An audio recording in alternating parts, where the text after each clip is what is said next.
Well, it's me. It's me. It's David Gornoski, and I'm here with a real treasure, a real icon, a legend.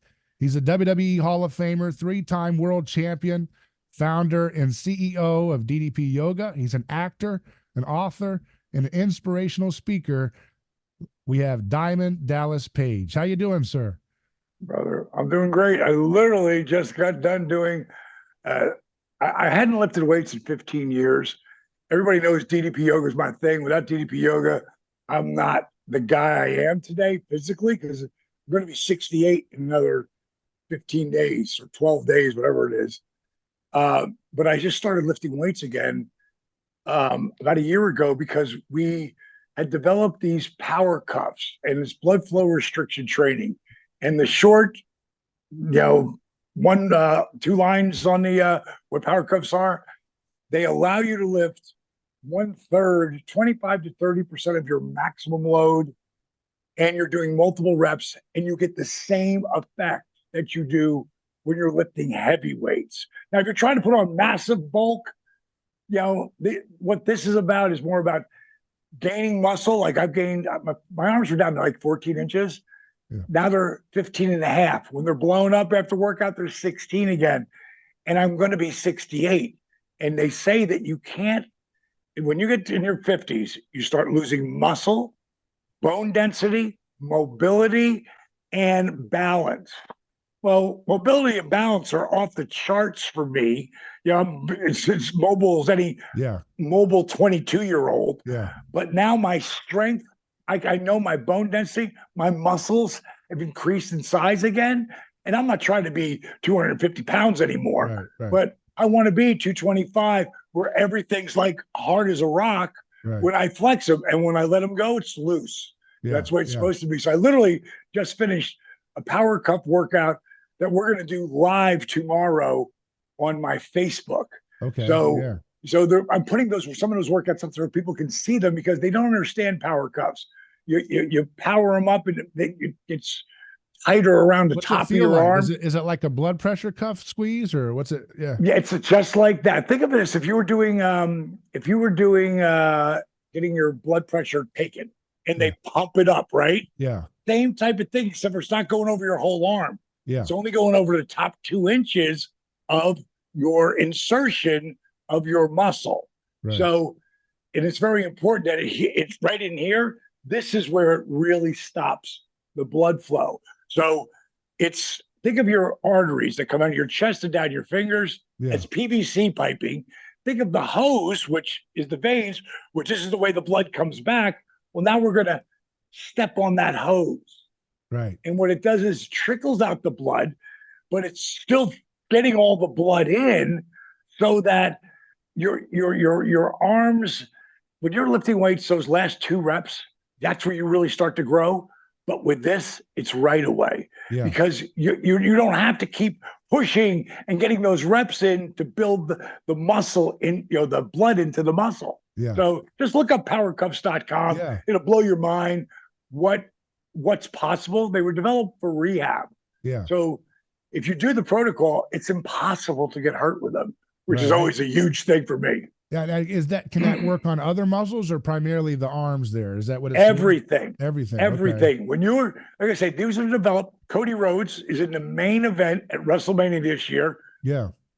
2 years ago, well, 2.5 years ago, he tore his pec right off, lifted heavy, 315. Wow. He was on his 8th rep, and his muscle came right detached, right off his body. Yeah.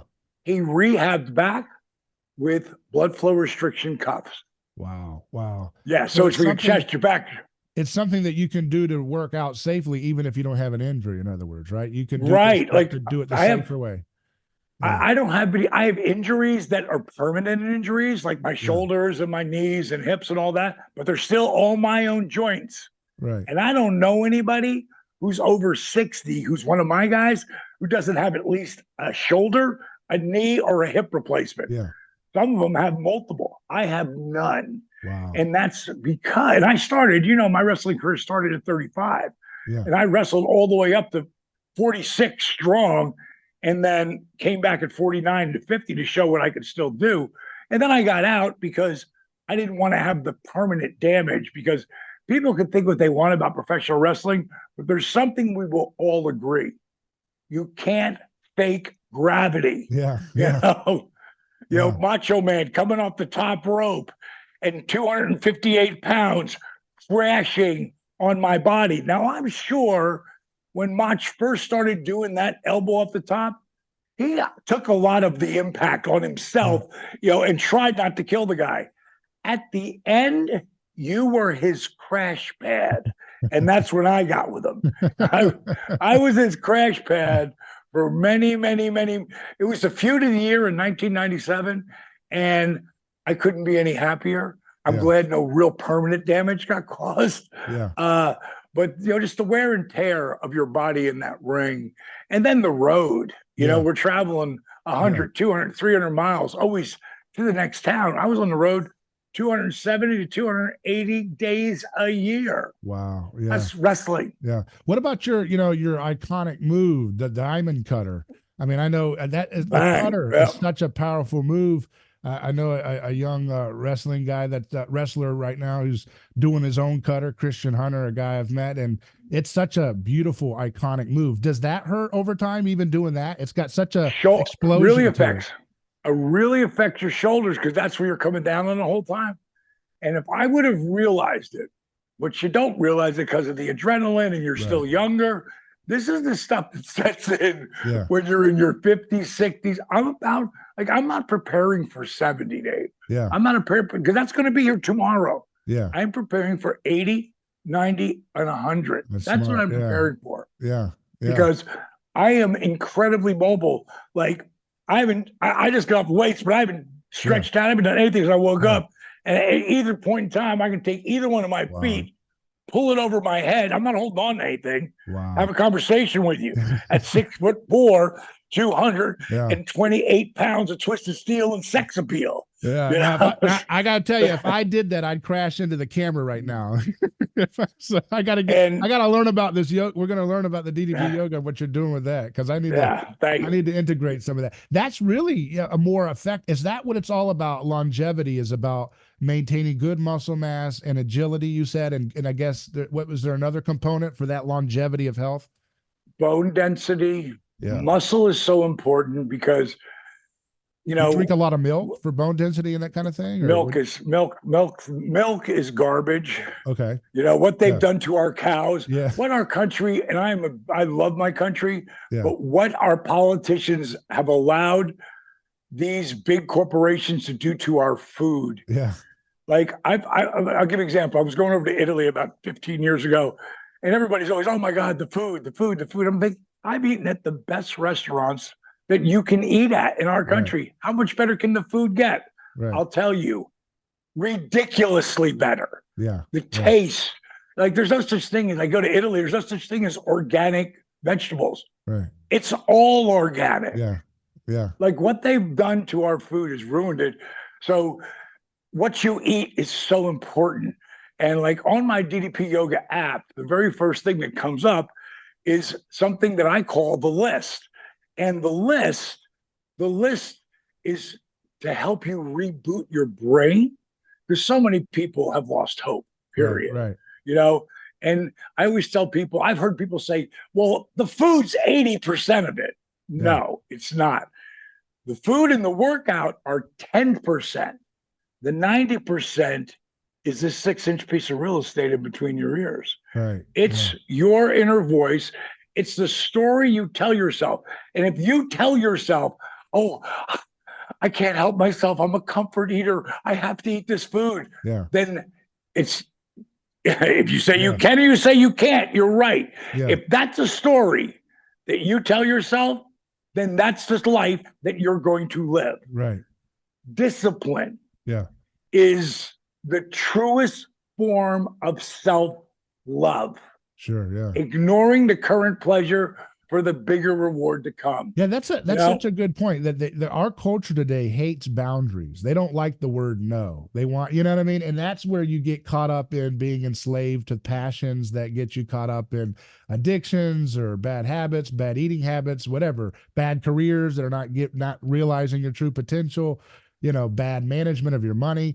it's just following your bliss with no boundaries, no discipline. That's really at the heart of what I think our culture's facing, right?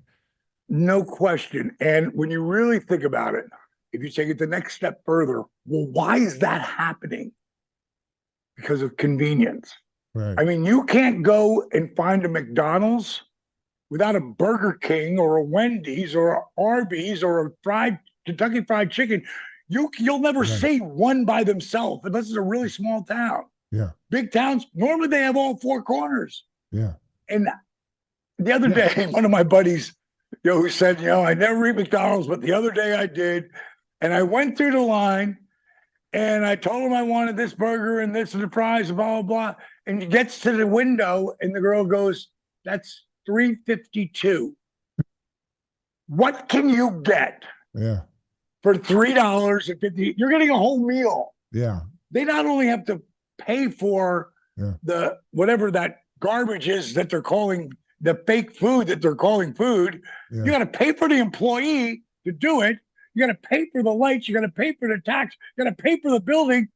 What? I got to say it like this. What the fuck can be in that? Right. I mean, it's not. It's not. It's seed oils, lots of vegetable oils. They use that copiously. And they subsidize it. Those cheap foods are subsidized by our government, and so they're subsidizing the toxic stuff.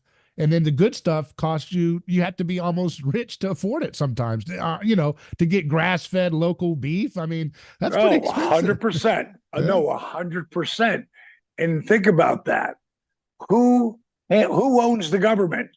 The big business. Right. Like, we don't have government anymore, bro. Right. Yeah. Like, when people say your vote matters, I go, no, it doesn't. And I really honestly feel that, because now they're talking about stealing I mean, like, give me a local government. I'm the first guy to vote. Right. Because I know that guy isn't making a lot of money to do this, or that woman isn't making a lot to do this. They really want to make a difference in their community. Right. I'm going to friggin' take the time and I'm going to vote for that person. But these two people that we have coming back up again, and of the two, I think they're both boobs, but Trump did do some friggin' some pretty cool things for the country. And we weren't anywhere near the debt we were 3 years ago. I think it went from 3 trillion to 30 trillion or whatever the hell it is. I don't know. I don't get into politics. I think they both suck. So I try to control what I can control. And that's this. The mind. The 6 inch. That's the only thing. You can think you're in control, but constantly, each and every one of us are constantly hit with one adversity after another. Yeah. Most of which we have no control over. The only thing we do have control over is the 6 inch piece of real estate between our ears. That's right. The mind can make a hell out of heaven or a heaven out of hell. That's John Milton, so that's so true. Yeah. So true. That's been kind of the theme of your whole career, because you haven't, wrestling, but you've done all kinds of stuff, as I mentioned in the intro. But that whole mindset has been the kind of key theme of. Are you influenced by like Napoleon Hill, the whole idea of power?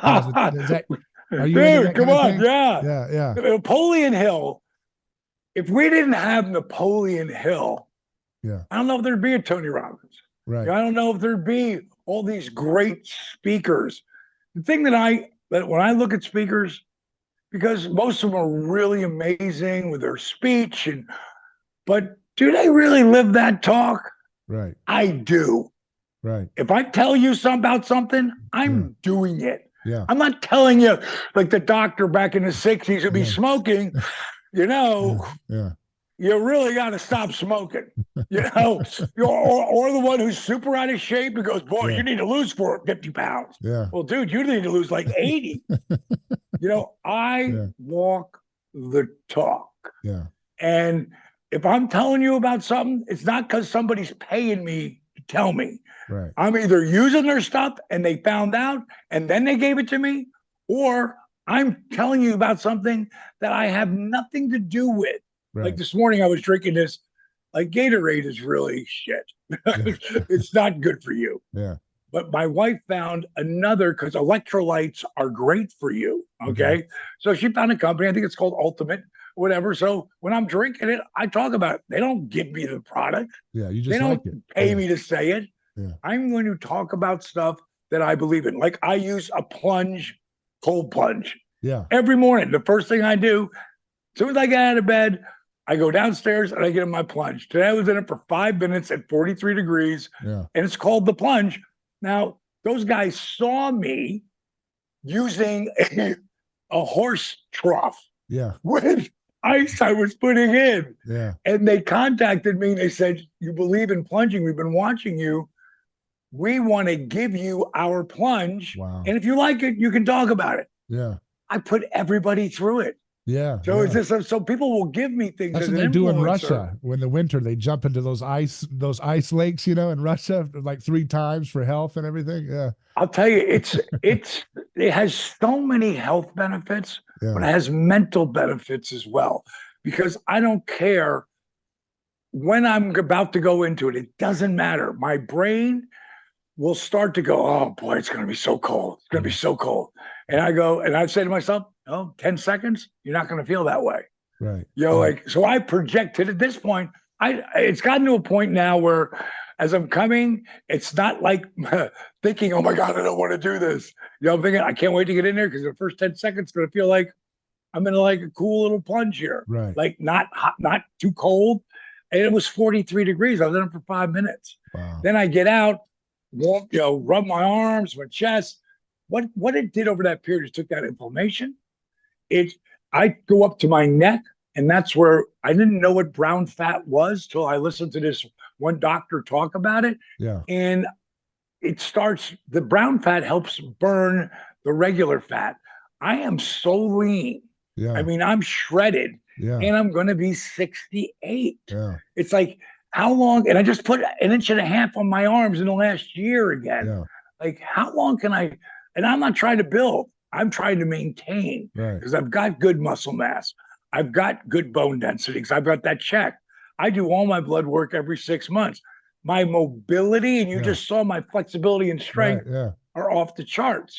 What do you So- recommend? Yeah, what do you recommend for the eating piece? Everybody wants to know. Is it low carb? Because I've had a lot of the biggest carnivore doctors, the keto doctors. I've had low fat, high carb diet folks like Dr. Ray Peat. He passed recently, but he was a frequent guest of my show. Sean Baker and Paul Saladino for the carnivore space. Ken Berry for keto. But you're rehabbing some serious issues with serious weight and serious other effects. What diet do you tend to recommend for folks? Well, first of all, what I do is I educate people. Like on the list, I'm gonna pull it up just so you can see. When you get on my app, and anybody can try DDP Yoga now. Anybody can try it for 7 days for free. Doesn't cost anything for you to try it. So when you go, oh, this is funny. I just finished my power cup workout. When you get to the end, let me turn it up so you can hear it. It's really kind of funny. Where? Oh, here it is, right here. Turn the volume up.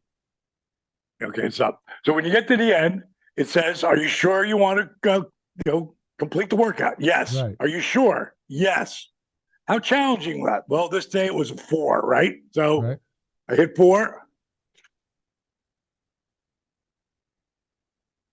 Becomes a video game. Yeah, this is how long I wasn't in my zone. Yeah. This is how long I was over my zone. This is how long I was in the anaerobic zone. I burned 525 calories lifting weight. Wow. And how much time was that they did that? In 42 minutes. And actually, I did a 10-minute warm-up, which I forgot to start it out. Did DDP yoga before I started. So I was ready to go. And I jumped in. That workout today was just at 38 minutes. Did some more stretching at the end and then hit pause. Because now I had to come over and talk to you. I'll still go back on that mat for another half hour, breaking up scar tissue, because rust never sleeps. Yeah. Like oxidation. The rust in your body. The rust in your body is the same thing. If you like, I have friends of mine who can't lift their arms past here. Right. But before you know, because they just used to be here, and then I went to here, then I went to here, and then they just can't do it. Them working out with me, before you know it, it'll be here. Mm-hmm. And then it'll be here. It may never be here, but it will be at least to here, because they just gave up. Right. Because it was uncomfortable. Right. Well, that's what scar tissue is. It's uncomfortable. You see, the thing with DDP yoga, I have you hooked up to a heart monitor. Usually I Okay. wear it on my forearm, which goes right to the app.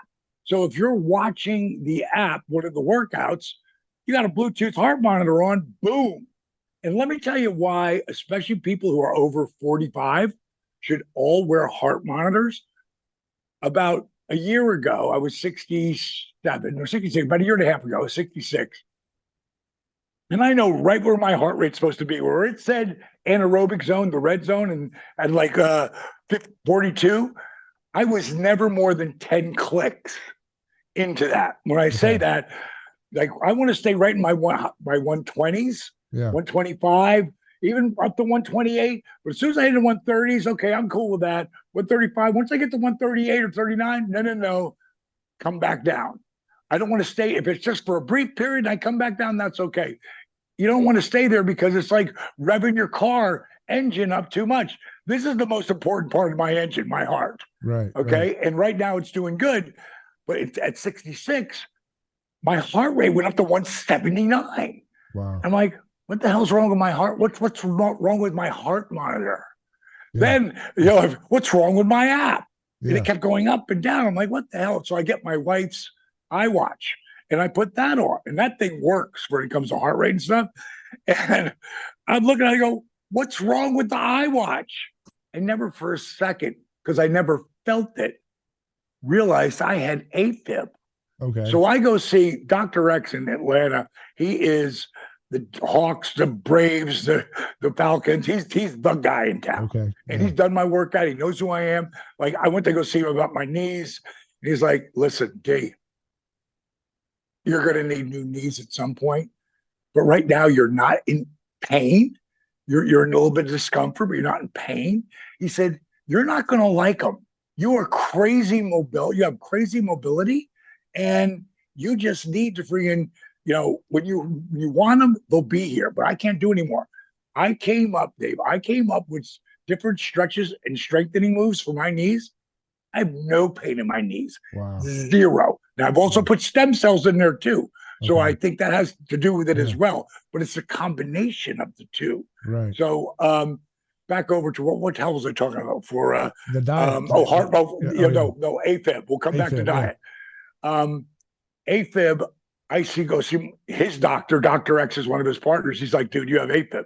I'm like, what's that? And it's your irregular heart rate. So I went and got that done. They go up and they, first they hit you with the paddles. First time I went back on track. Yeah. But I didn't want to have a problem with it again. And when you don't have A-Fib, it's easier to fix it. Yeah. So I had them go up there, do the little scorching thing that they do. When I went back with my EKG, my doc said, you can frame that. Yeah. Like it's as good as it gets. Yeah. Because that's so important when it comes to that. Now go back to diet. And that was one of the reasons I picked up this right here. When you go onto the app, the very first thing you're going to see, and there's no app like this as far as how much we have on this app. Right. It's connected to the internet right now. There's because we have not just workouts, and the workouts start off in bed. So you can't tell me you can't do them. Bed flex. Then you sit in a chair. Then you hold on to a chair. And then you finally go to beginner. Extreme stuff. So this is the dashboard. The very first thing comes up. You see what that says? Yeah. The list. Yeah. I'll come up and I'll tell you about the list. And then I'll tell you where to go to do the list. If you do the list in its entirety, I call it the yellow brick road. You can't fail. Yeah. You can't fail because I'm going to educate you. I'm not going to tell you how to eat. Right. I'm going to show you part of the education is first thing is what's your why? Like, why are you here? And so many people lose track of that. So many people just don't have any more purpose. They don't have purpose. Like, why are you alive? What are you doing? What you're doing? You have purpose. I have purpose. Right. I am not thinking like I'm going to be 68. I still feel like I'm 48.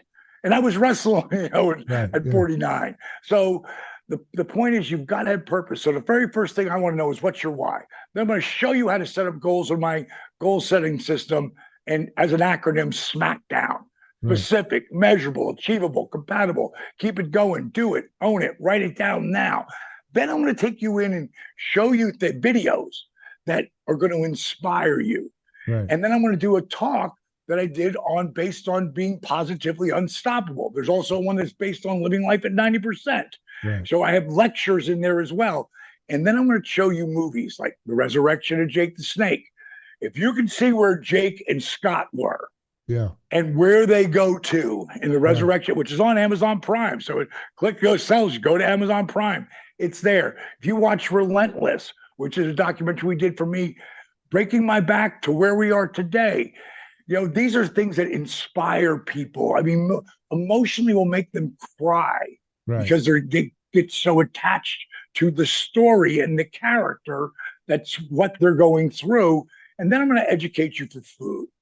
You watch Food Inc., Genetic Roulette, GMO, OMG. Now, if you can still eat shit after that, yeah. you know, I don't care. Yeah. It doesn't affect me. Yeah. It doesn't affect me. On our app, if you want to talk about nutrition, though, when I pull up the Apple there and the nutrition button that comes up, it literally will show you how to choose your plan. There are 3 different 90-day plans. Right. I see. On what you can eat. And some might be calorie counting. You know, there's calories in, calories out. That depends on your body type. Right. Like if you look at today, they just moved up the weight to be obesity. I think you got to be 60 pounds overweight. It used to be 40. But it's like those, my wife calls them vanity sizes. Like, oh my God, I'm in a small. Like, no, honey, you're not. You're really in a large, but now that's a small. I mean, they just move out the ladder. It's the same thing they did with diabetes. They just moved up the ladder. Like you have a little high before you're a diabetic. You know, there's so much bullshit out there. It's just finding your way through it. My shit's real. And I have one story after another, that if you do the list, it's going to reboot your brain. If you read Positively Unstoppable, it's going to help you reboot your brain. One of the things I love about being an inspirational speaker, I just don't go there and speak. I work on that. Right on up for that company. And I'm saying it all the time. The repetitions of affirmations leads to belief. And once that belief becomes a deep conviction, things begin to happen. Now, the first time I saw that quote, I was on Brainy Quote. And I looked under who said it, who actually said it. And I was like, oh my God, I know his aspiration. I know what the repetitions of affirmations leads to belief. Like I thought, oh my God, I know what his affirmation is. So I'm just going to break that down for anybody who's listening. Affirmations can be really good for you or can destroy you. Because if your affirmation is, I'm not worthless. I'm worthless. I don't have any worth. I don't have any purpose. I don't have any direction. The world hates me. This sucks. Guess what? You're right. If that's what you say to yourself all the time, you're right. But this guy, I'm going to tell you his affirmation, because when I'm looking at that quote, I'm like, oh my God, I know his affirmation. Like, what's the odds of that? I'm going to tell you his affirmation, and you tell me who said it. He used to say all the time, I am the greatest. I'm the greatest of all time. Who said that? Ali. How do you know that? Think about that just for a moment. Like Bing, like light bulb deal. Like, how do you know that? I'll say it to 20-year-old kids, and you'll hear Ali, Ali, Ali. How do they know that? Has he been saying it since he was a kid? He lived it, and forget his boxing. Like the boxing was unbelievable. The character was unbelievable. What he did for civil rights was unbelievable. No one made the sacrifice except for people who got hung and beat up and all that shit. But financially and career-wise, no one made the sacrifice that he did. Right. Because they wanted him to go to Vietnam. Yeah. And the way the black man was being treated in this country was atrocious. Right. But people go with the norms, just like the shit that happened with Hitler. Like all those Germans, they didn't like Hitler, but they had to go with it or they were going to get killed. Right. Right. You have to herd go with the mentality. crowd. It's a herd mentality, right? That contagious. Exactly. Yeah. Exactly. You that guy. Yeah, you talk about that guy was not. That guy was not in a herd. He lived on his own planet. Right. Right. Because he knew he was the greatest. Right. Yeah. You have a quote that you talk about quotes. I wrote it down. You can get whatever you want as long as you're helping other people get what they want. That reminds me. That's yours. That reminds me of kind of like the golden rule with Jesus. Do unto others as you would have them do unto you. What you want in life, you've got to give it. Right, and it kind of feeds back to you. Right, when you serve people, that's what servant leadership is. When you wash someone's feet, that it ends up that's why Jesus said is greater to give than to receive, right? Because it comes back tenfold when you got a cultivating mindset rather than a consumer mindset to consume the person. What can I get out of you and exploit you versus how can I serve you? And then it comes back where they want to serve you. It's just a natural reciprocal relationship, isn't it? It really is. And I actually heard that quote in a version of that quote. When I heard that quote, I was 22 years old. Yeah. A guy named Zig Ziglar said it. Yeah. And Zig said some of the most powerful things ever. I mean, that cat, and I got to believe that he walked the talk. I don't know him personally, but when I heard you can get whatever you want as long as you help enough people get what they want, I already did help a lot of people. Right. Whether it was in the nightclub business and doing, toy drives and toys for tots, whatever it was. But what I'm doing today, helping people, is helping people who are great athletes with preventative maintenance so they don't get injured. Because every great athlete who's a professional athlete is one injury away from not being a professional athlete anymore. Right. Because that just tore them down. Yeah. And now they're not as fast. They can't jump as high. Mentally they can, but physically they can't. Yeah. The other side of it, all the way on the other spectrum, are people coming looking for hope. Right. And that's what we help people with. Yeah. We help people with hope. The 5 things I'm the most proud of. First, of course, my wife, my kids. This next one is right under it. 3 world championships, the Hall of Fame ring, the resurrection of Jake the Snake, and a Facebook group, believe it or not, that's on Facebook. I didn't start it, but it was started by a couple of buddies of mine who did the program 10 years ago. And it was 3 of them, just helping each other stay accountable. DDP Yoga, one word. Anybody can go there, join. You got to get liked, and you just can't go and look at it. You got to join, and then they accept you. And it's a group of people who do the program. Yeah. Now there's 77,000 people on there. Yeah. And you have never seen a group where people feel so safe. And what I mean by that, I have people take 6 pictures, and I tell them, show your body. Yeah. Because you're going to want to see where you were and go, God, I haven't really done anything and I haven't lost weight in so long. Look back where you started. It's so important to have those 6 pictures because they're about strength, physical, your physiology, your flexibility, and your core strength. That's what these 6 pictures are. Man, you would never believe what some women will wear. They just let it all out there. And guys, like, this is where I started. I hate myself. I'm disgusted, blah, blah, blah. But when you see those over those months, them started, before you know it, a year, I had one guy who's 6'7", 698 pounds. Yeah.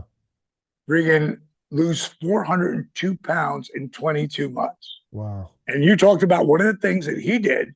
And I don't encourage people to do this because I don't know enough about it, but it worked for him. And it worked for my buddy Eric Bischoff right now, who did the same thing, carnivore diet. Yeah. If it ain't moving around on its own, they ain't eating it. Yeah.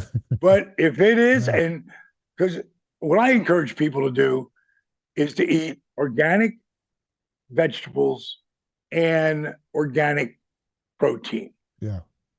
And our organic is going to get depleted over the years because now all these big businesses have bought these companies that had the organic brand. Right. Yeah.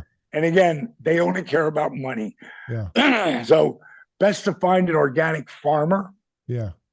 Somewhere in your area, who's a guy who's just trying to make a living, Yeah. And getting, like you said before, a lot of people don't know about grass-fed beef. Right. They're starting to learn about it now because what they've done to our cattle. Yeah. Like USDA choice is shit.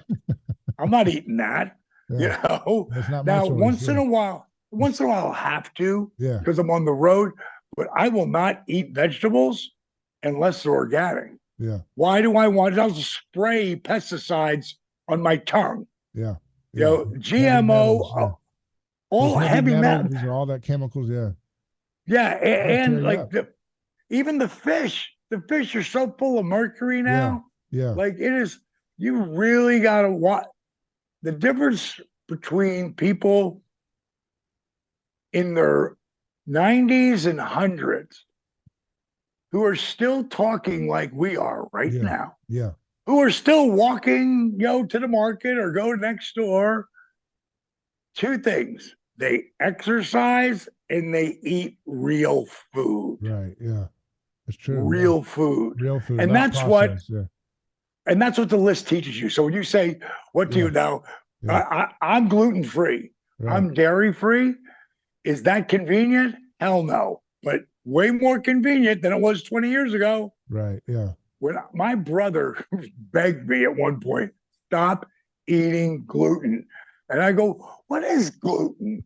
He goes, the reason why you're feeling as beat up as you are is because you keep eating that shit. Yeah. And he makes me look like I eat junk food because he's completely vegetables, nuts, all organic from the farm, all that stuff. Yeah. But we have for me, we have a lot of people on our show that have found huge health benefits removing vegetable oils, seed oils, soybean oil, and stuff like that. Have you noticed anything with that in your work? Because I know you work with so many people in this. No, I don't even use any of that. If I'm going to use, so you're a seed oil disrespecter. That's what they call them online.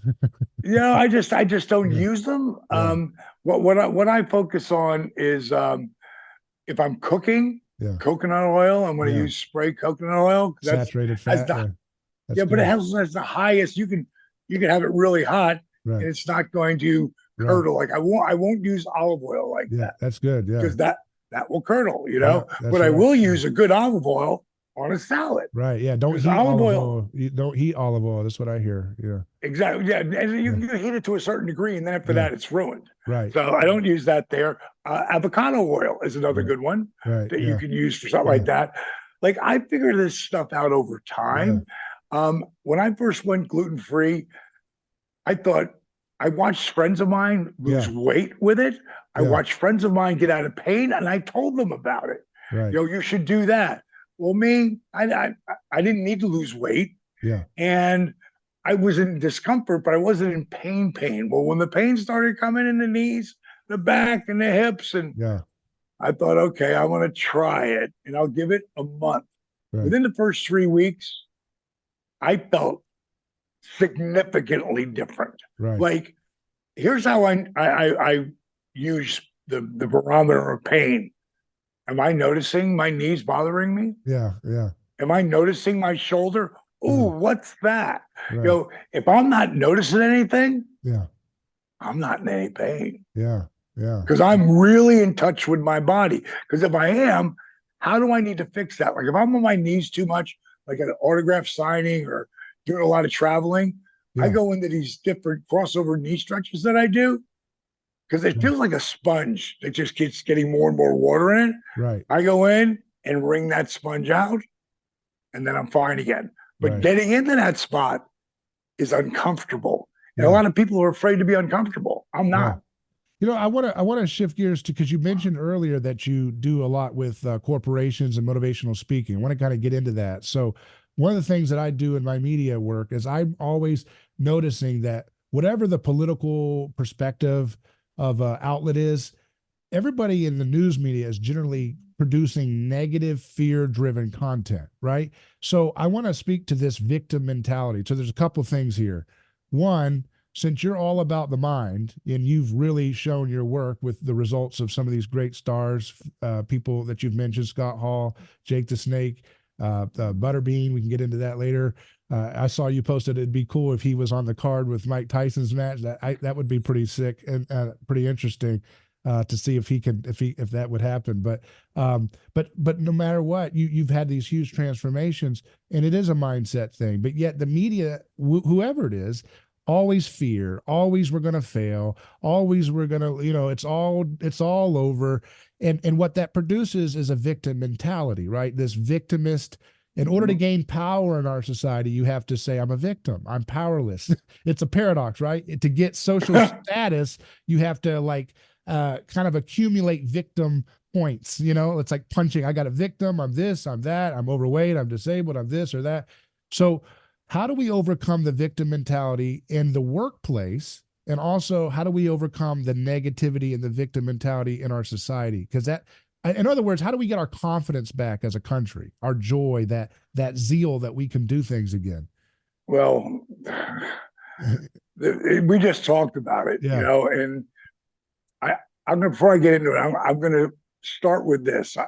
If I'm online, like Instagram or Facebook, I'm not looking for stupid stuff, mindless stuff to watch.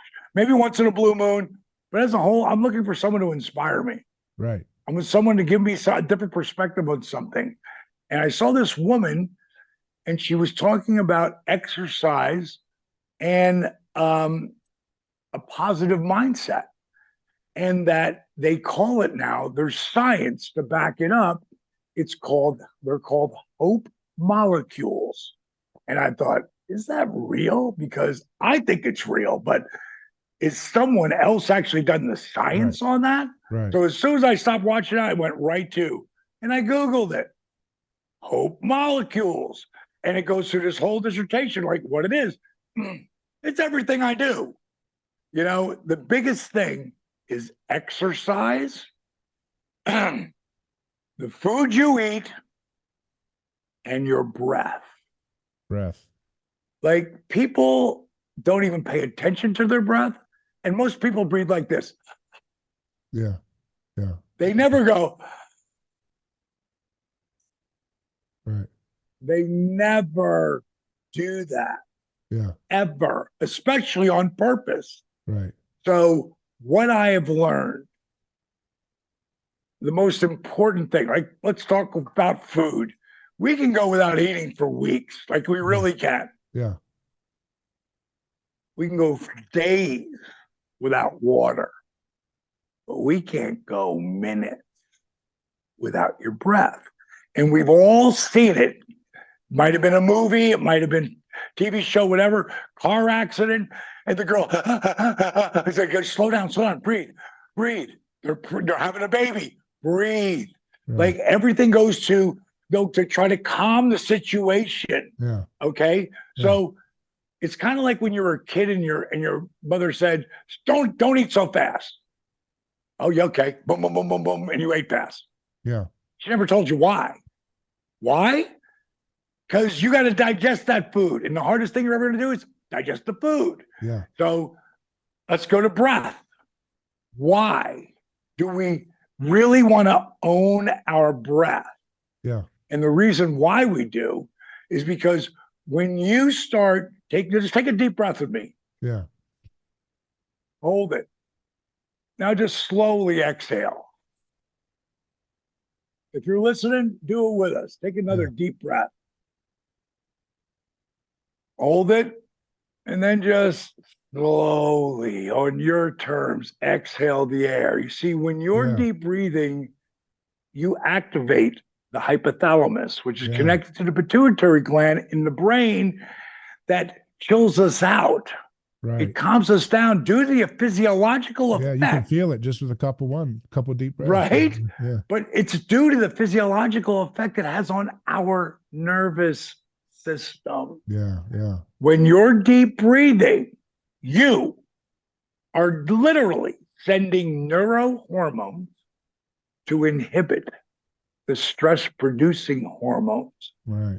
which triggers a relaxation response in the body. Yeah. Now, I made that my own, but that's directly out of a medical journal. Wow. Yeah. Like, it's not the wrestler making this shit up. Yeah. It's like, this is real. Yeah. So I wanted to put it like that. Now you get it, right? Yeah. Yeah.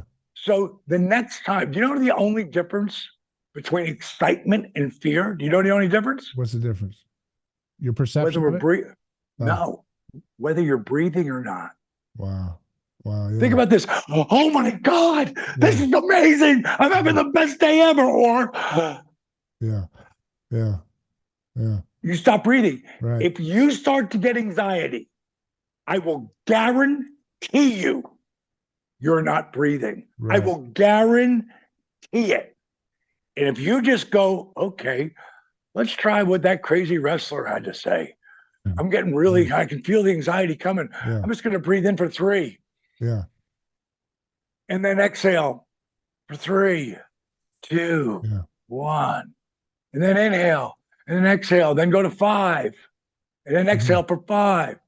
Before I walked out from my Hall of Fame ring in front of 22,000 people, they told me prior to that, D, don't go over 15 minutes. Yeah. I go, 15 minutes? You're telling me that now? Because I got 27 minutes Yeah. Yeah. because it's going to be powerful. Right. Yeah. And so I went up and rewrote it. And then they called me and said, listen, we're setting up Fox. We want them to hear your original speech. I did it for them. They go, don't go over 30. Yeah. So now I'm in the first spot and I'm the first one in front of 22,000 people that I haven't been in front of in 15 years. Yeah. Yeah. Do you think that inner voice could have really been destructive? Yeah. But I don't let that in, man. Yeah. Because the only voice I will allow to come in, it's going to be the greatest thing I've ever done in professional wrestling. Yeah. I'm going to blow everyone away. I Yeah. want to make them laugh. I want to make them cry. I'm going to inspire them. Yeah. That's the only voice. And by this time, when I walk out with my 4 girls out to the stage, to the podium, I'm breathing in and out for 20. Wow. So I'm chill.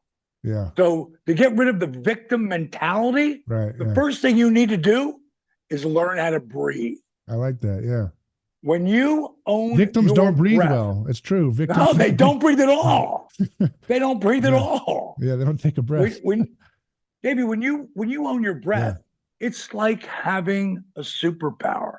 Yeah. It's the same thing with discipline. When you start to really own your discipline, those are 2 superpowers I have. And then the last superpower I have, I've got confidence. Right. You know why? Because I know I put the work in. Yeah. Right. I've got confidence Yeah. way more than 90% of the top guys that I know Right. because they didn't put the work in or they second guess themselves. And I'm seeing the biggest stars in the world second guess themselves. Right. You know, Yeah. and then you go out there and the people will tell you, and then all of a sudden they get it back. But it never had to leave because, dude, you put the work in and you created this thing that people really care about. The fact that you cared when we talked before we started this, Yeah. from back 25, 30 years ago, bro. Right. Right. Right. You know, we Yeah. made you care. Right. You know, and want to be a part of what we were doing. Like now you're doing Yeah. a part of it, you know? Yeah, I wanted to ask you about that. You know, I've recently announced to my radio and online audience that I have entered the wrestling industry. I've been working, learning from Dory Funk Jr. at his conservatory here in Florida, learning the trade of the business side because I want to be a business manager. I want to manage the best stars, and I want to make an impact in a way that we haven't seen managers, you know, have not been as big in recent years. But you were a manager for Yeah. years before you became a wrestler. So what's your advice? What makes a great manager, and what's your advice for me as I learn the art of and the business of managing? Well, I think you already have this, but I tell everybody, especially as a wrestler, managers even harder because there's so few spots. Yeah. There's very Yeah. few. There's next to zero. There's a couple. Yeah. Paul Heyman would be the top of the heap. Yeah. Um, you shouldn't do it unless you can't breathe without it. Right. Like, I've got to do this.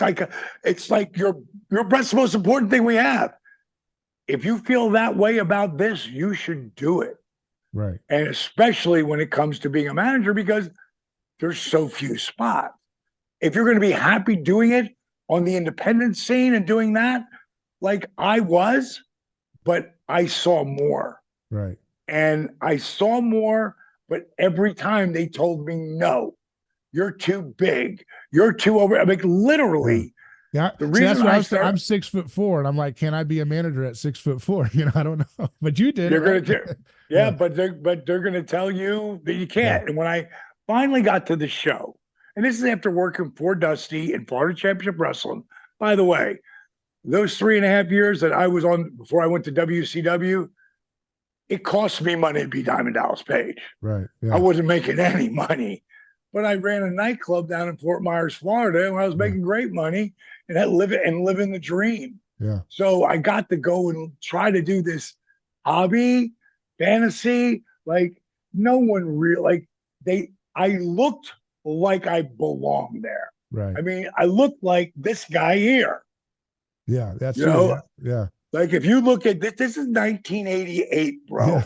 Yeah. You see the holes in the Yeah. jeans? Yeah. I was doing that shit back then. Yeah. Then it became like everybody's got to have holes in jeans. Right. But back in '88, because that didn't happen until mid Now, now even 2010s. now even the pastors in every church have holes in their jeans. Crazy, right? Yeah, but all I'm saying is, dude, I Yeah. was doing that. Use picture Yeah. right there Yeah. on that '62 pink Cadillac. What was it? Why did I bring that up? Oh yeah, Yeah. so can't live without it. Dusty, when he Florida Championship Wrestling never took off, so I kept doing color commentating and managing guys, costing me more than it was to drive my Corvette back and Yeah. forth. And I ended up, Dusty left. They made him put him in polka dots. They put John Wayne meets Elvis Presley in friggin' polka dots. Yeah. Yeah. That was a rib by Vince. And they at some point, Dream got the opportunity to go back to WCW and be the booker. Yeah. And so he left, and he brought me in as a manager and a color commentator. And 5 months into me, actually, it took me 4 months to get 3 months to get a contract, and 4 months into that contract, I think 3 months into that contract, Magnum TA brought me in the office, in Columbia, and I was managing the Freebirds.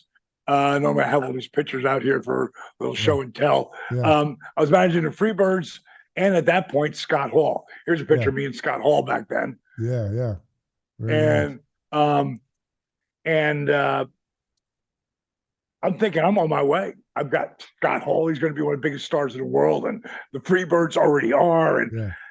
Magnum pulled me in the office. And he said, "Listen, I don't want to do this." He goes, "But I have to because Dusty asked me to do it because he doesn't have the heart." I go, "What's the matter, bro?"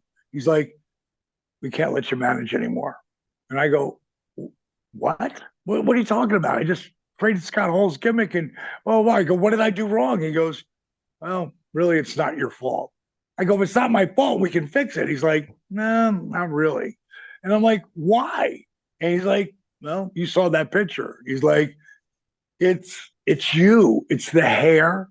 It's the bling. It's the clothes. It's the diamond dolls. It's the rap. You just take too much attention away from the boys." And I said, "Magnum, are you telling me I'm too over the top professional wrestling?" And he laughed. And he said, "Well, what we should have done was put you in a pair of tights and boots and see if you can do this."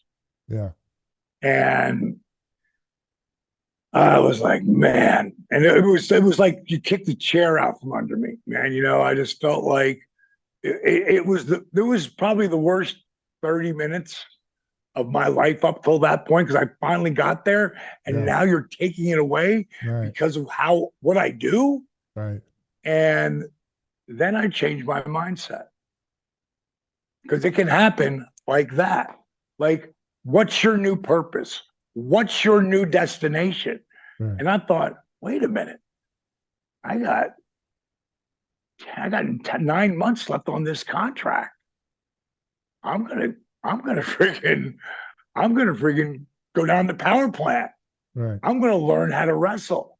Yeah. Now the Freebirds, and the Freebirds, Yeah. friggin' those guys would rib me all the time as their manager. They love me like a brother. Still to this day, still do talking to them or texting with them. Love those guys. And they would rib me so hard because I would sell it. Yeah. Well, on this day, they heard I'm not manager anymore, and I lost my spot as a manager. They walked up to me, David, with such empathy, like two brothers Yeah. who like really showed how much they cared for me. We're like, bro, we're so sorry to hear, it's part of this crazy animal, but we feel really bad for you, man. Well, but never have they ever acted like that ever.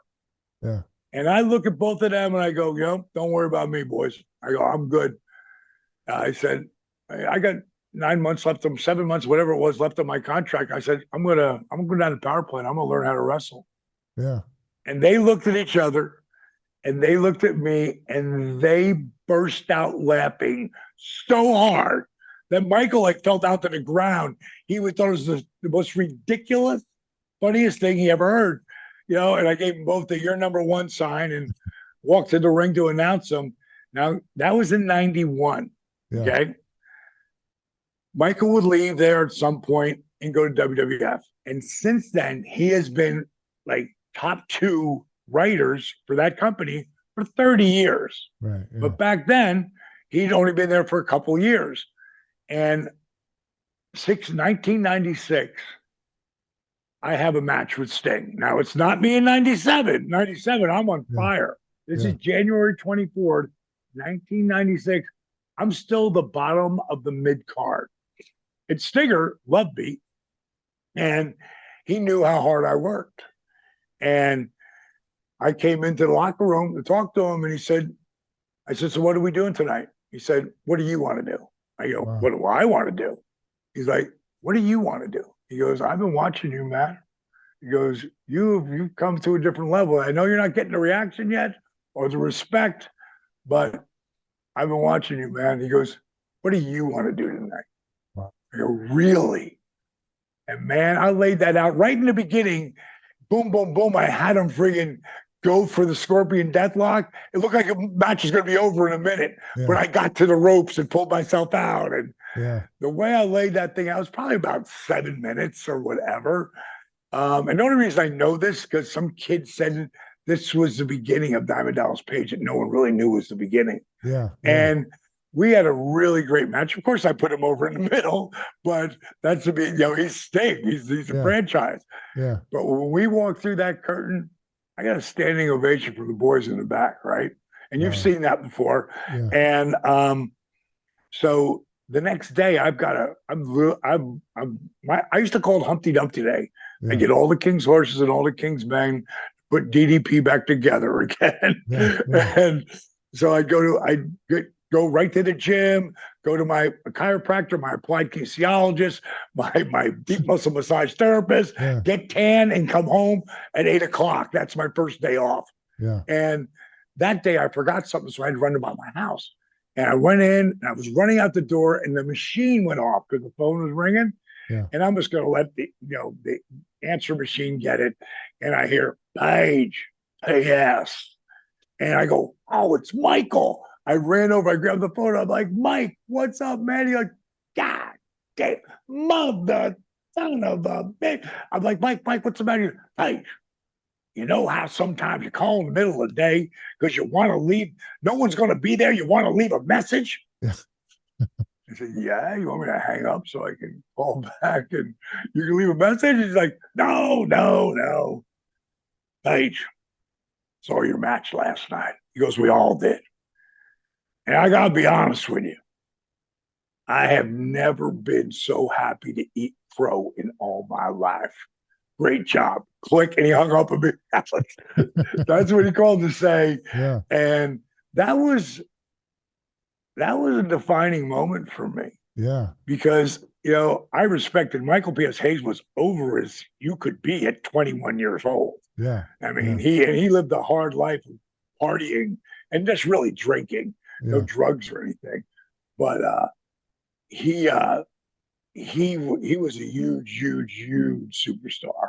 Wow. And for him to have said that and had doubted, I had so many people doubt me. What'd that First feel guy like? ever. What'd your body feel like? And when you heard that, I mean, that's a validation of a vision that you've executed through your hard work. I mean, that's that dude. It was surreal to a certain degree because, okay, that was the beginning of it. In 1990, without Jake Roberts, a great picture of me and Jake, we were working Independence, because when I started wrestling, when I got I don't know, 7 months in or whatever it was, I tore my rotator cuff, and now I'm home and I got to get surgery. And Bill Watson taken over, right before that. So, I know they're going to let me go. Yeah. And so I told Bill, I said, I know you're going to let me go. So before you fire me or lay me off, I'm going to tell you, here's what I'm going to do. I'm going to leave here, work for Cornette. I'm going to do this. I'm going to work with Jake. I know you don't like him. You guys don't like each other, but he's got a great mind. He goes, I don't like Jake, but he's got a great mind. Yeah. Jake would end up moving in with me because calling me to see how I was doing. He ended up moving in with me. And over that next year, I learned so much from Jake. And then at one point, Jake was helping me get booked somewhere, and he put me over so strong. When he hung up the phone, I was like, bro, I can't back that up. I go, yeah, don't put me over like that. He goes, listen. And he said this to me in 1993. He said, you have the ability. I've seen your work. You got all the moves. You just don't understand the psychology yet. Yeah. He said, you have the potential to be one of the biggest names in the business. Yeah. He goes, and I really think you will be if you just keep doing what you're doing. And so that was 93. And Jake, I could take my videos to him at any point in time, matches, and he'd critique them for me. Yeah. And in 1997, now my career has exploded. I was the hottest guy, wrestler of the year in 1997. Yeah. I had the feud of the year with Randy Savage. Yeah. But right in the beginning, before the feud with Savage or any of that, just hitting diamond cutters on fucking enhancement guys, not on friggin' Sting or any big guys, but enhancement guys. One day Jake called me, and all I heard was that makes me look like I have a high voice, that grovel voice I hear. Congratulations. I'm like, Jake, it's you? Yes. I go, congratulations for what? He said, reinventing the DDT. Yeah. When you have your mentor, him and Dusty were my mentors. When you have the working side of my mentor have the move of the 80s, the DDT. Right. And he says, you just congratulations for reinventing the DDT. Yeah. That's powerful. I knew I was on my way then, and nobody was going to stop me. Yeah. And of course, nobody. You were one of those figures in that era that really brought wrestling to pop culture. It was everywhere. Right. You had the Tonight Show, Jay Leno, Karl Malone. What was that like working with all that? Was it a positive experience, or was it overwhelmingly just too hard to take in? I mean, you're at the top of the pop culture world in that time, and it's just huge. I rode that tsunami, man. Yeah. I freaking got tubed in that tsunami. I was so, what's great about the documentary or the biography they did on me on A&E, which anybody can see, just go to their, on demand, it's up there. But the first time Karl Malone's ever talked about it. Yeah. That was the first time. in my biography, which was really cool. And what he said, if he needed me, if he needed me, I would drop everything I'm doing and go help him. Yeah, that was powerful. That was one of those powerful Yeah, scenes of that whole show. I was like, wow, yeah, that's a testament because you could see it in his eyes. He was yeah. dead serious. He was like, if that man need anything from me, I'll be there. And I thought, wow, I helped yeah, him live a dream. yeah, This guy has lived every dream he's ever had. He's yeah, got the gorgeous wife. They've been married for 30 years now, or so, somewhere like that, maybe 20 something. But yeah, 30. God, beautiful wife, beautiful kids. He owns I don't know how many car dealerships. yeah, I mean, he's he's a real cat, and he was so like the thing that really blew my mind was he sold it like he did when we first met, like big eyes, and yeah, yeah, because he never wanted to be a basketball player, he wanted to be a wrestler. That's what he yeah. wanted to be. So I gave him that avenue to get there for that, So it was super Yeah. cool. That's fantastic. You mentioned Sting there in that pivotal match. He recently retired, and you were there Yeah, at that event. What was it like to see him wrestle that match? How did you enjoy that match?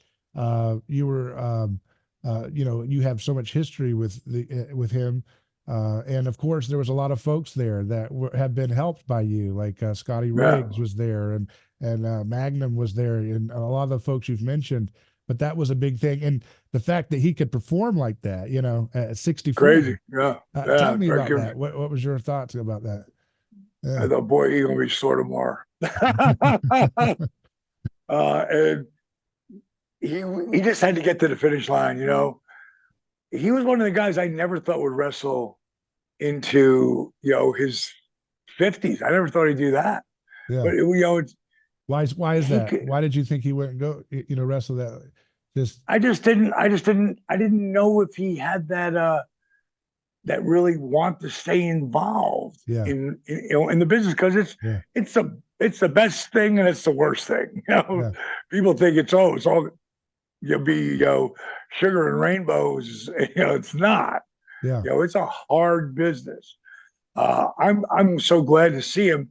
One of the things he was able to do it for too, having the painted face, it's kind of like Kiss. yeah, Those yeah, guys are gonna go out there at 90, and yeah, people are still gonna be with him, and they're still gonna look like Kiss. And yeah, that's what Sting did. The biggest thing I loved the most that he got to do was be out there with his boys. yeah. That was Like I cool. didn't I hadn't seen him since they were little, so I Yeah, didn't recognize it. And I was with Scotty Riggs. He's like, somebody lost a coin flip, like who got to do the buzz cut. yeah, Just, but uh, they were just having fun out there with their dad, yeah. and that was super cool, man. That's a And powerful storyline for wrestlers in general because you do sacrifice time with your kids to get to yes, that, to do that art, yeah, right? To do the yeah. fighting. It's a sacrifice for the children. And so to kind of bring No, it it full it really circle, is. to have your kids there for your last day of work, that's pretty powerful, right? Yeah, Yeah, in the last 20 years, he was there for everybody. yeah, Over that crazy when you were doing that run like we did in WCW, that's where it all falls apart. And he ended up getting divorced out of it. And those are tough. Those yeah, divorces are tough because that's where a lot of the boys end up short yeah, because she takes half the money or all the money, yeah, yeah, and then yeah, what do you have left? Like when what people don't understand, and the reason why Relentless is such a great documentary. Um, it's super inspirational, and that's where I break my back and they tell me my career's over. And then where are we today? Like as of maybe 4 or 5 years ago, whenever we'd finished that, and I have Stone Cold Steve Austin talking, and then people who were there and around me doing this DDP yoga thing, yeah, and he would have never thought in a million years that it would have turned into what it turned into. But I invested everything. And I had an ex-wife, future ex-wife, who really, because she's the one who wanted to leave, and it was because of me. So, we're best friends still today. yeah. Matter of fact, she's the COO of my company. Okay, that's Um, good. but she didn't take half the money. because if she would have, which we lived in LA, she could have easily, Yeah. but she didn't do that.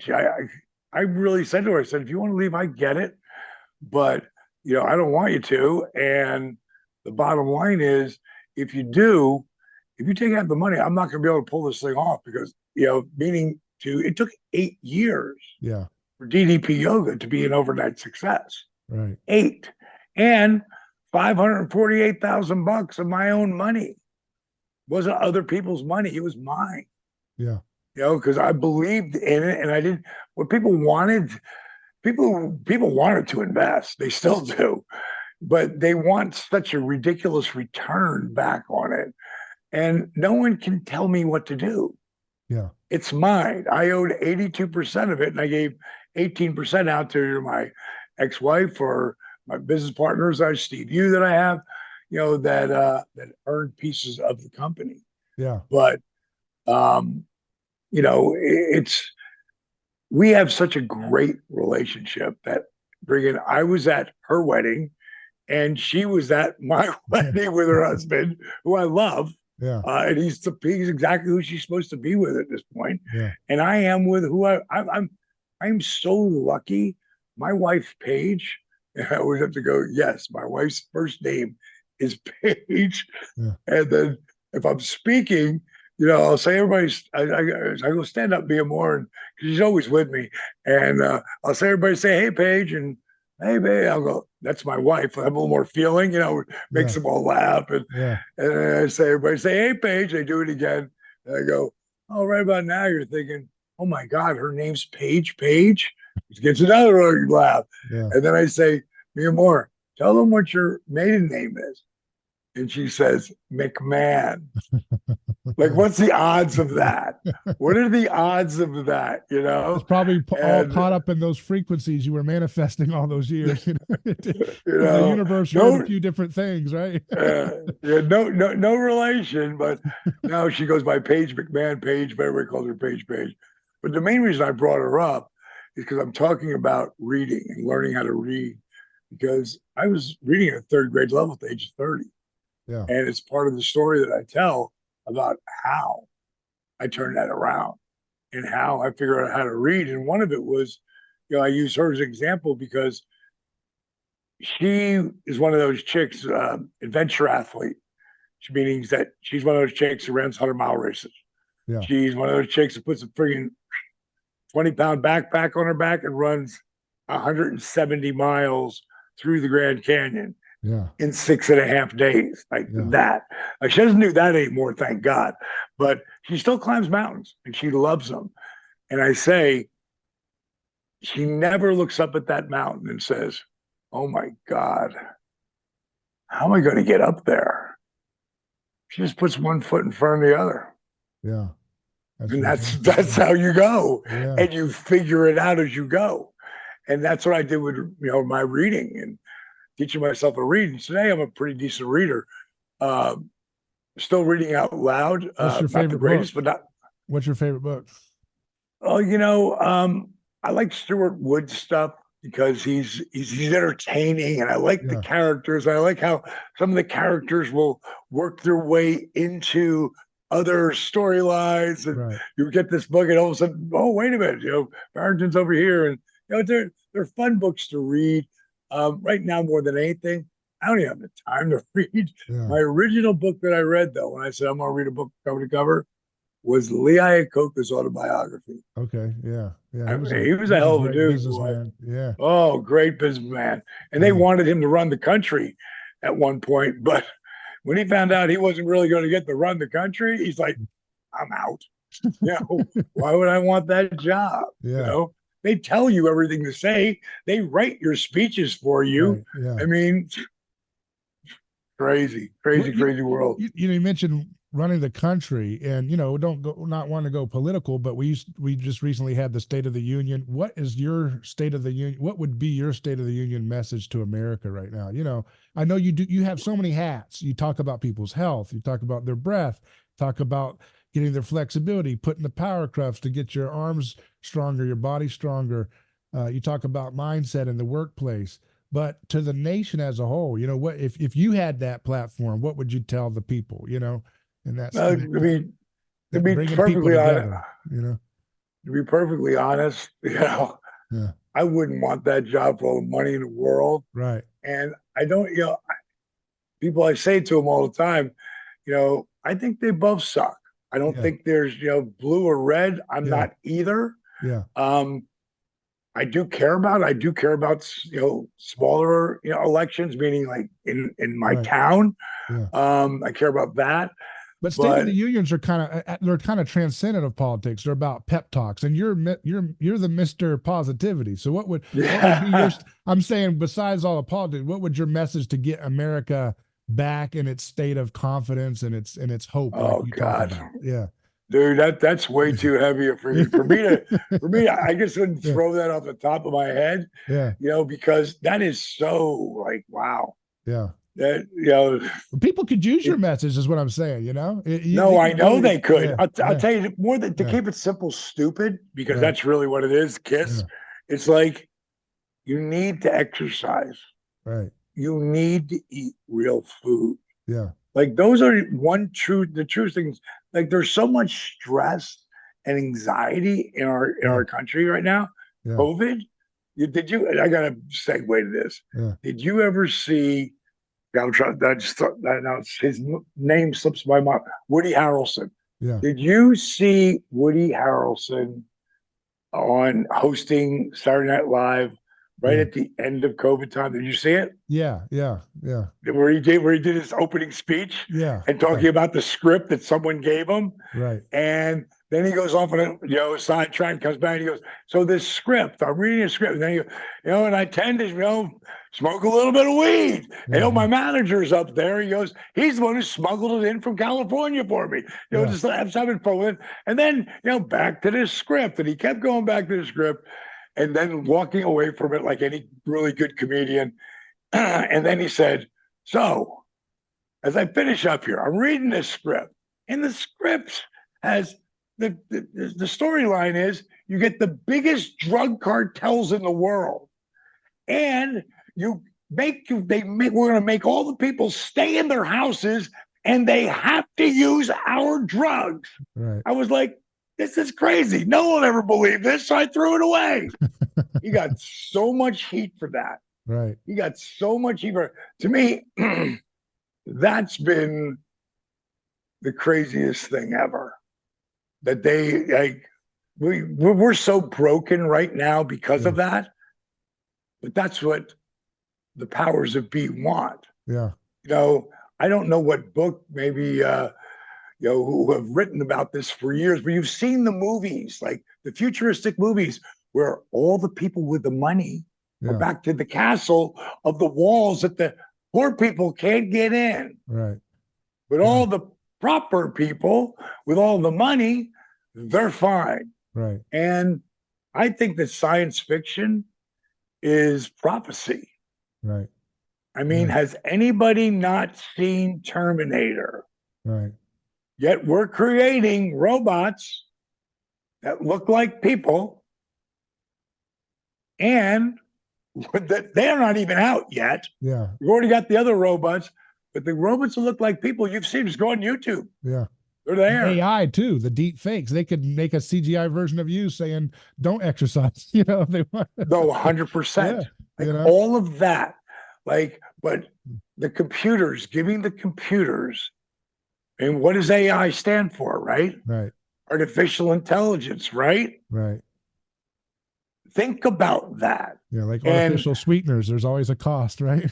there's just going to be such a cost. And I'm going to say, I'm going to live a long, healthy life as long as I don't get hit by a car in the next 2 seconds, or so struck by lightning.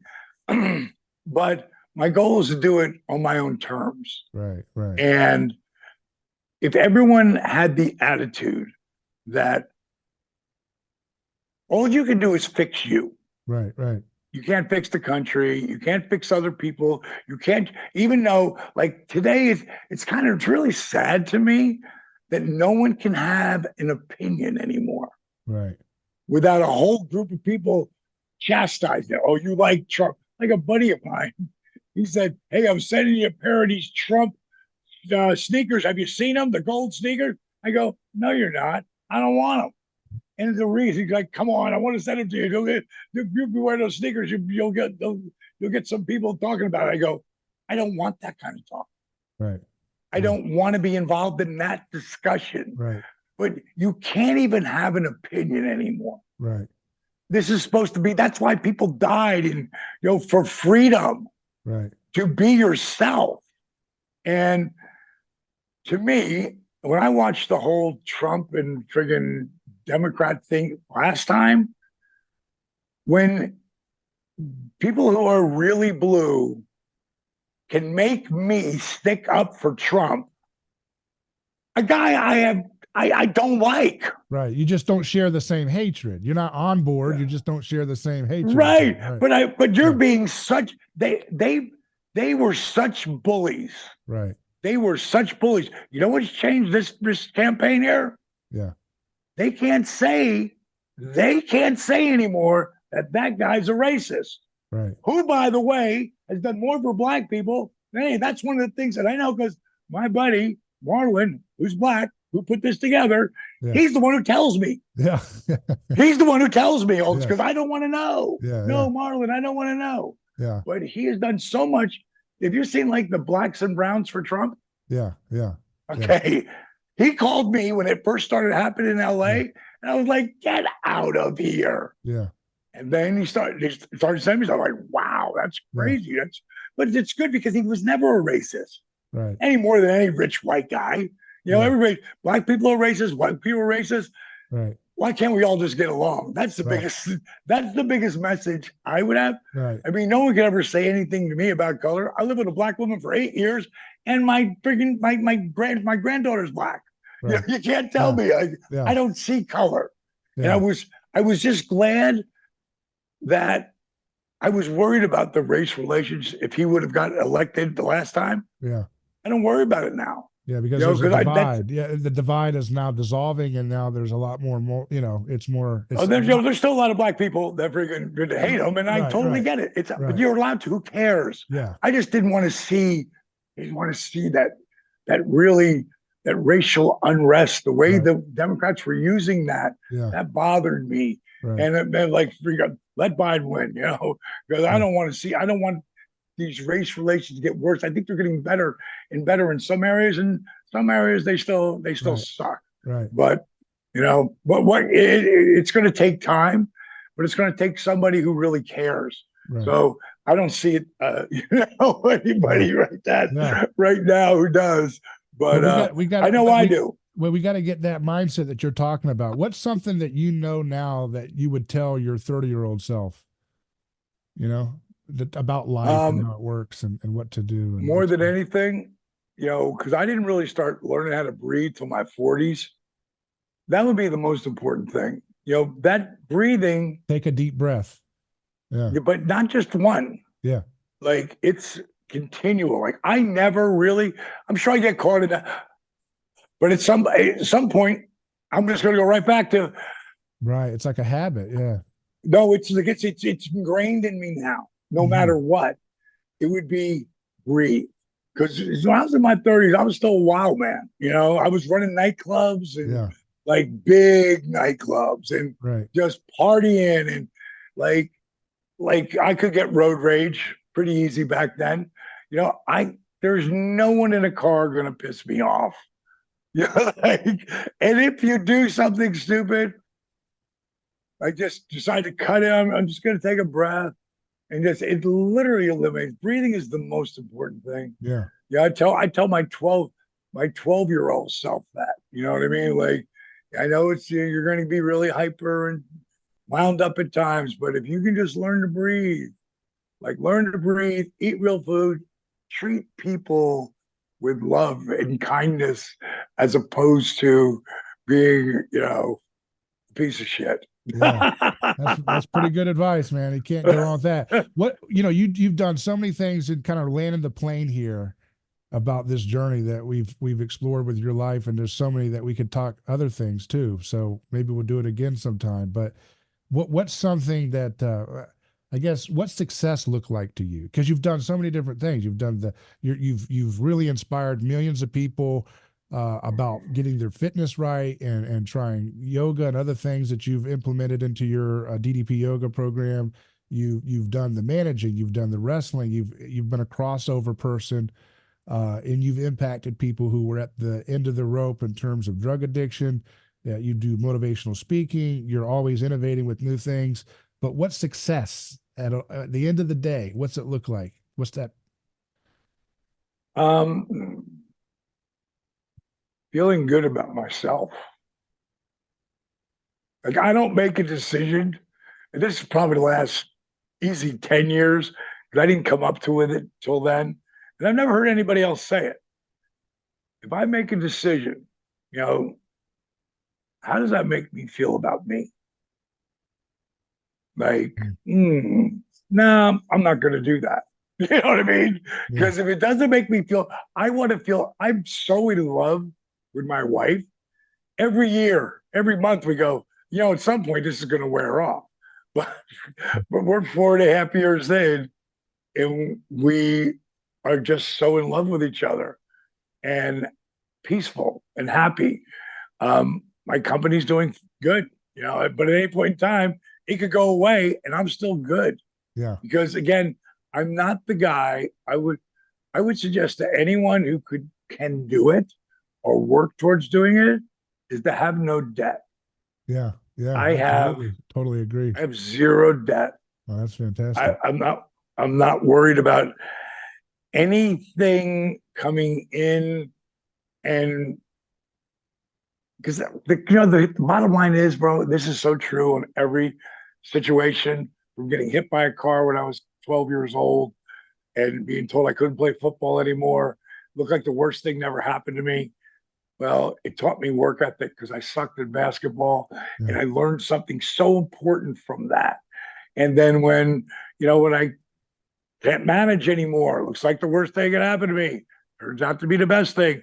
When I tear my rotator cuff and they let me go, and they fire me, I walked away from WCW, they were going to fire me, but then Jake comes into my life and he teaches me the stuff I really need to learn. And then I break my back and they tell me my career's over. It turns out to be not just the best thing that happened to me, but the best thing that happened to everyone who comes in contact with me. Yeah. So for me, if you can just breathe and understand, and I'm going to leave you with this, no one can do more damage to you than you. No one can pull you down more than you. No one can second guess yourself more than you. No one can stress you out like you. No one can worry you into a tailspin quite like you. Cornell University did a study on worry. They followed a large group of people for a significant period of time.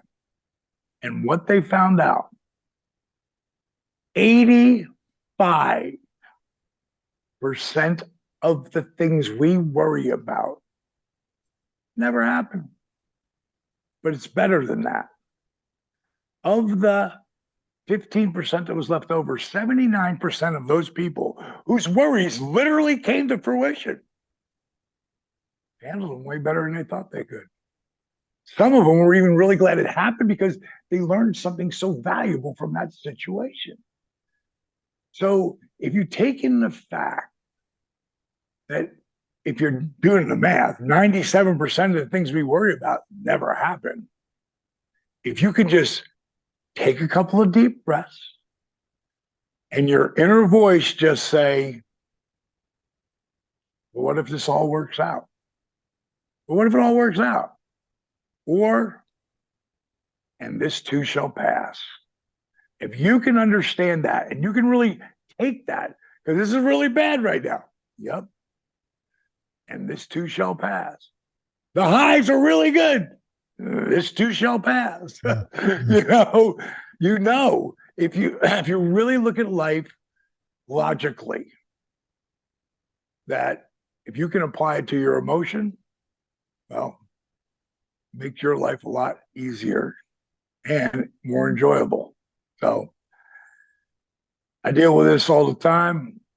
Anybody who, like I say, wants to know more about what I'm doing, go to ddpyoga.com and get 7 days free on the app. And you get on that app, it'll help you own your life, not just change your life, it'll help you own your life. And I've got all the stuff there to prove it and all the stories. Brother, great talking to you. Thank you. Yeah. And good luck with your wrestling career. Please tell Dory, give him a big hug. Him and his wife, please. I love her too. Please give them a big hug for me and keep doing what you're doing, boss. Well, thank you, sir. And Diamond Dallas Payge, everyone. This has been a fantastic discussion, and I'm looking forward to seeing what comes next with your journey. So appreciate your time, sir. Thank you. Have a great day, brother. See ya. Bye.